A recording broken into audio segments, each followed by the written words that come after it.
So yan nga mga Diyosero, ngayong 2025 may bago na naman tayong pag-uusapan dito sa FKM dahil napakadami po talaga mga bagong motorsiklo ang inilabas ng FKM. Dahil shoutout sa iyo in your eyes, isa ka sa mga nag-request sa gawin natin ang Ranger 150 at ang Hunter 150.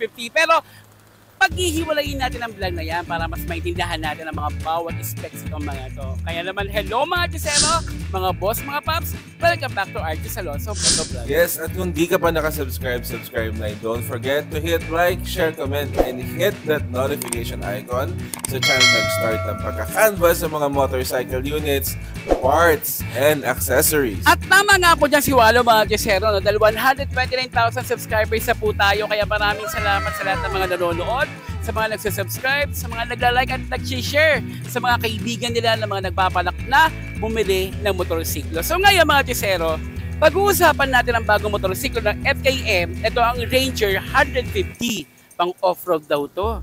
So alika nga, alamin natin kung ano ba binibida nito. In 5, 4, 3, 2, 1.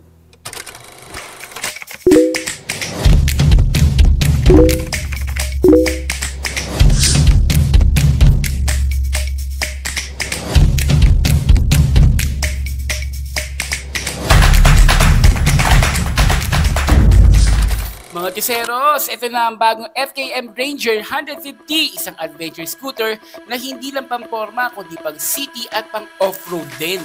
Kaya ngayon, iisa-isahin natin ang features, specs at advantages para makita ninyo kung sulit ba itong motor na to para sa inyo. Sa mga nagtatanong, ano daw bang ibig sabihin ng off-road? So, kapag sinabing off-road motorcycle, ibig sabihin hindi lang siya pang sementadong kalsada o city ride.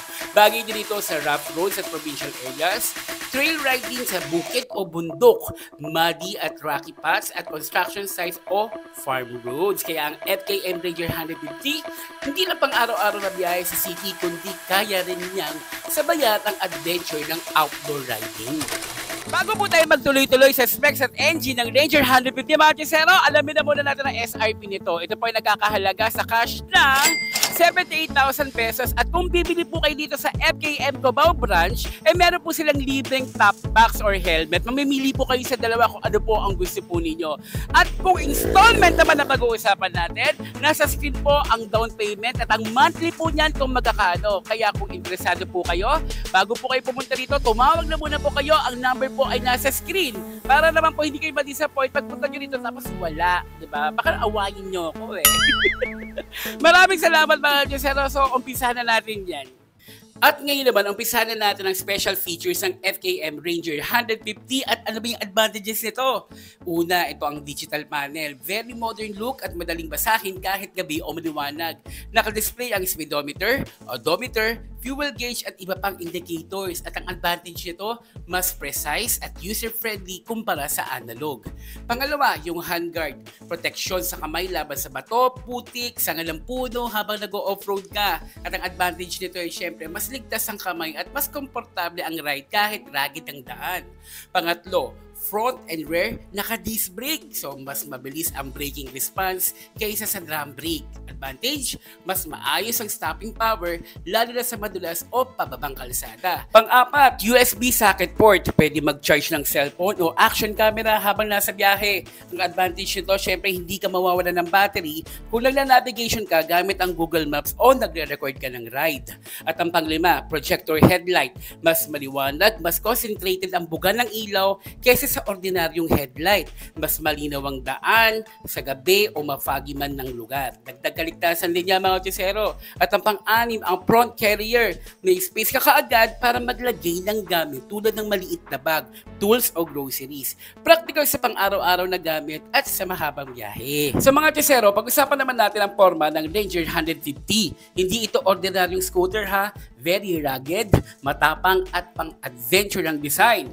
Sa harapan, meron itong dual projector headlights na hindi lang malakas ang buga, kundi stylish pa, parang SUV ang dating.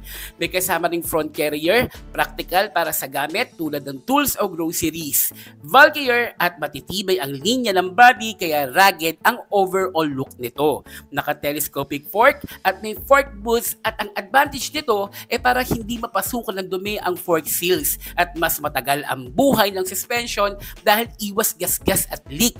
bagay sa off-road style ng Ranger 150. At ang size naman ng gulong nito sa harapan ay nasa 120, 70 by 12 at naka-Kenda ang brand nito at naka-disc brake ito sa harapan. At kung titignan nyo naman sa gilid, halata na mataas ang stance ng Ranger 150. Ibig sabihin mas mataas ang ground clearance niya kaya mas kaya niyang dumaan sa mga rough roads o lubak-lubak na kalsada. Tapos yung design ng upuan ay wide, komportable, bagay sa long ride.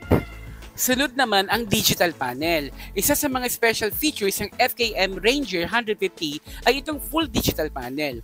Makikita mo dito ang lahat ng importanteng impormasyon, speedometer, odometer, fuel gauge, pati na rin ang oras at battery indicator.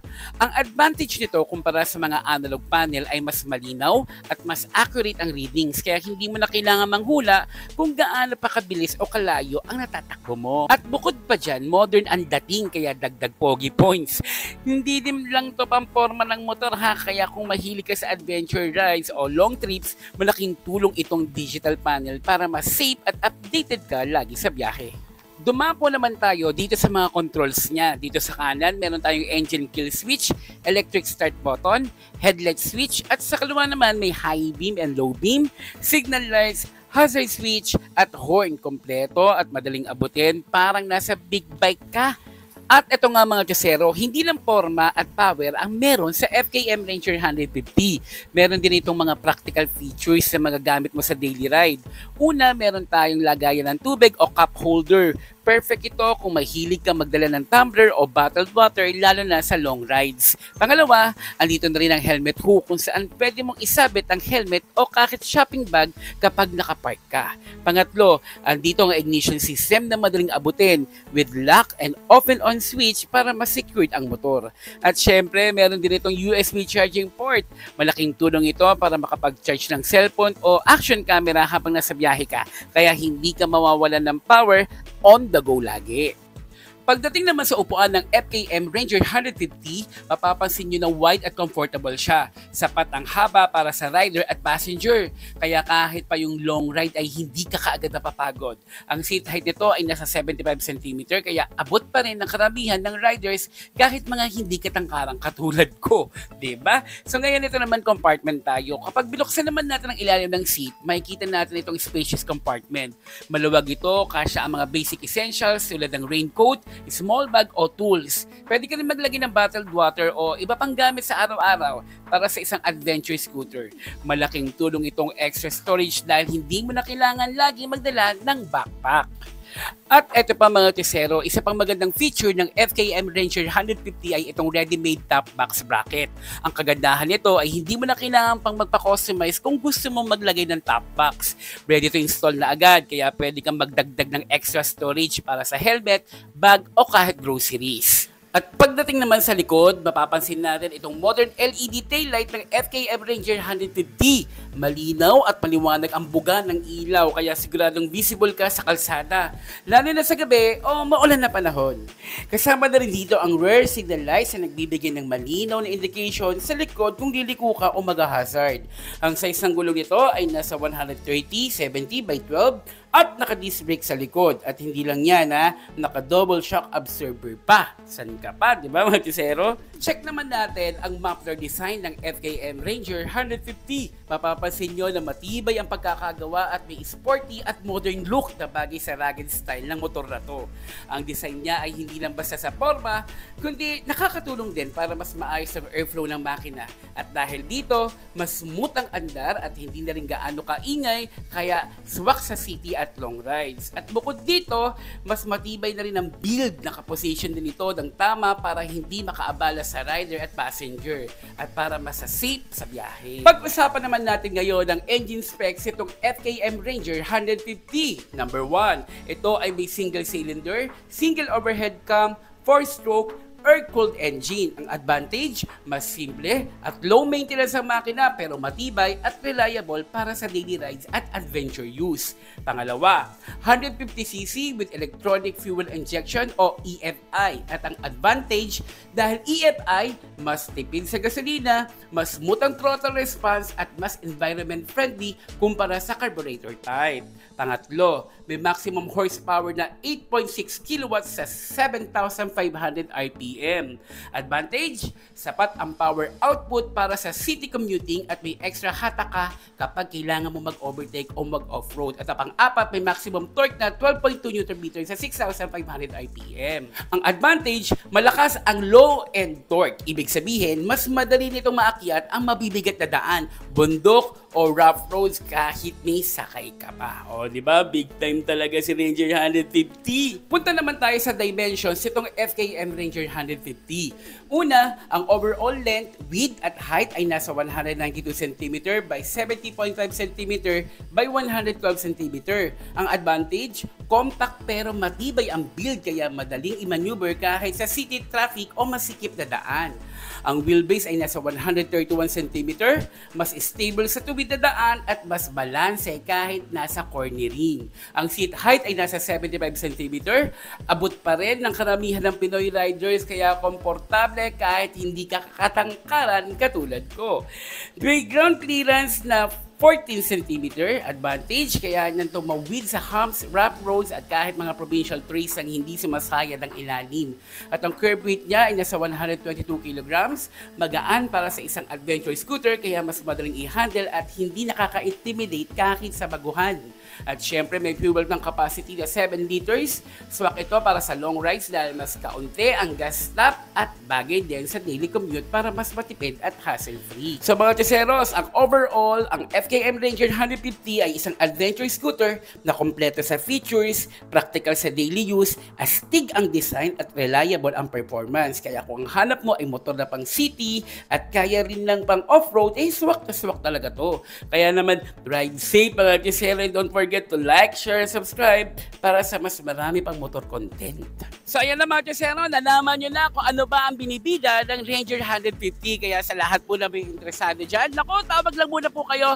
Ang number po nasa screen. Dito lang po yan sa FKM Cubao. Kaya please share this vlog sa mga kaibigan po ninyo para makatulong po kung just in case na naghahanap sila nito. So pakihintay na lang din po mga tiseros at tabayanan ninyo ang next vlog natin for Hunter 150 at yung isa pa pero ibang brand kasi yun eh. No? Maraming salamat mga tiseros at ride safe po. Hello mga chusero, mga boss, mga pops. Ilang beses ka naman na-flat sa gitna ng biyahe. Nako, tag-ulan pa naman at traffic pa, napaka-hassle. Kaya naman ipapakilala ko sa inyo ang Bushy R Tire Sealant. Murang-mura sa halagang 40 pesos pero original at subok na. Sa isang bote lang kaya nitong selyuhan ang butas ng gulong mo in seconds. Ito ang mga benefits ng Tire Sealant. Emergency ready, easy to use, pang motor, tricycle. Walang chemical smell, kaya walang aberya. Para ka may mekanikong kasama saan ka man magpunta. Kaya naman mag-Bushy R Tire Sealant na. Original, subok, maaasahan, walang takot sa tusok sa halagang 40 pesos pang matagalan ng proteksyon. Kaya mga paps, huwag nang palampasin kung interesado ka, tumawag lang po sa number na naka-flash sa screen o kaya naman maging reseller, pwedeng-pwede. Bushy R, hindi basta sealant ha, lifesaver sa daan.